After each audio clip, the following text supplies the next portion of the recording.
News voice, जो हर खबर से आपको कराए रूबरू। देश और दुनिया में कोहराम मचा चुकी कोविड महामारी भारत में एक बार फिर से लहर का रूप लेती जा रही है।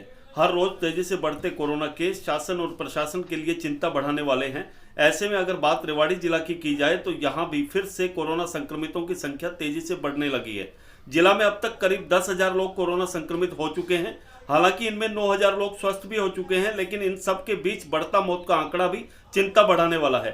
यहाँ हैरानी की बात यह है कि लोगों की सेहत का ख्याल रखने वाला स्वास्थ्य विभाग के कर्मचारी भी अब एक के बाद एक कोरोना संक्रमित मिलने लगे हैं। स्वास्थ्य सूत्रों की माने तो रेवाड़ी जिला में करीब 150 स्वास्थ्यकर्मी कोरोना संक्रमित हो गए हैं। इन्हीं सब बातों को ध्यान में रखते हुए कोरोना से बेखौफ लोगों को जागरूक करने के उद्देश्य से आज रेवाड़ी जिला के बावल कस्बा में स्कूली बच्चों द्वारा जागरूकता रैली निकाली गई। इस रैली के माध्यम से स्कूली बच्चों ने 2 गज की दूरी, फेस मास्क जरूरी और सैनिटाइजर का प्रयोग जैसे नारों के साथ लोगों को जागरूक किया। इस रैली को प्रदेश के सहकारिता मंत्री डॉक्टर बनवारी लाल ने हरी झंडी दिखाकर रवाना किया।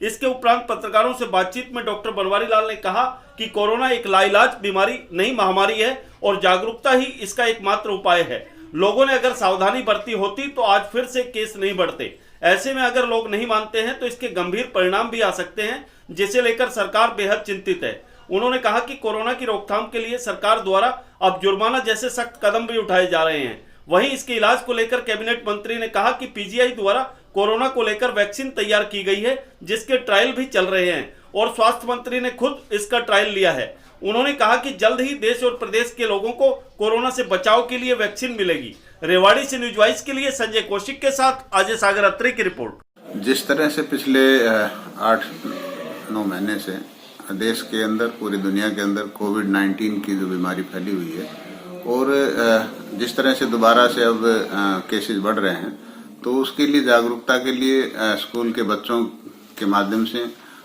भी 2 गज की दूरी, मास्क है जरूरी और सैनिटाइजेशन का प्रयोग करना, ये सब चीजें जनता को एक जागरूक करने के लिए, एक मैसेज देने के लिए बच्चों ने पूरे शहर में ये रैली निकाली है, जिससे लोग जागरूक हों और लोगों को इस इतनी भयंकर बीमारी है, इससे कैसे छुटकारा मिले, क्योंकि अभी तक कोई दवाई नहीं बनी है, ना कोई इसकी वैक्सीन बनी है।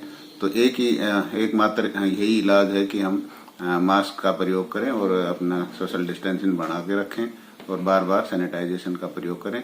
इसी मकसद से ये रैली निकाली गई। डॉक्टर साहब, लगातार शासन और प्रशासन जनता को जिस तरीके से जागरूक कर रहा है, उसके बावजूद भी लोग नहीं मान रहे। बाजारों में भीड़ भाड़ देखी जा रही है, तो क्या मानते हैं कि कहीं ना कहीं इसके गंभीर परिणाम सामने आएंगे? देखो, वो तो है ही। अभी जैसे अगर सावधानी बरतते तो जो अब दोबारा से केसेस बढ़ने लगे, ये केसेस नहीं बढ़ते और इसी की गंभीरता को देखते हुए सरकार भी काफी चिंतित है और सख्त कदम उठाने के लिए भी सरकार ने कहा कि भाई अगर कोई नहीं मानेगा तो उसके जो जुर्माना भी लगाया जाएगा। मास्क अगर बगैर पहने कोई बाजार में आएगा और भीड़ भाड़ के इलाके में जाएगा तो सरकार उस पर सख्ती भी करेगी। डॉक्टर साहब, आप एक मंत्री के साथ साथ एक डॉक्टर भी हैं, क्या उम्मीद करें कब तक इसकी वैक्सीन हमारे भारत में अवेलेबल हो जाएगी लोगों के लिए? देखो, अभी ट्रायल चल रहे हैं। अभी जैसे हमारे पीजीआई रोहतक के अंदर भी जो वैक्सीन बनाई है और हमारे स्वास्थ्य मंत्री ने उसको ट्रायल भी लिया है, तो मुझे उम्मीद है कि जल्दी ही इसकी वैक्सीन हमारे देश में भी और प्रदेश में भी बनने जा रही है।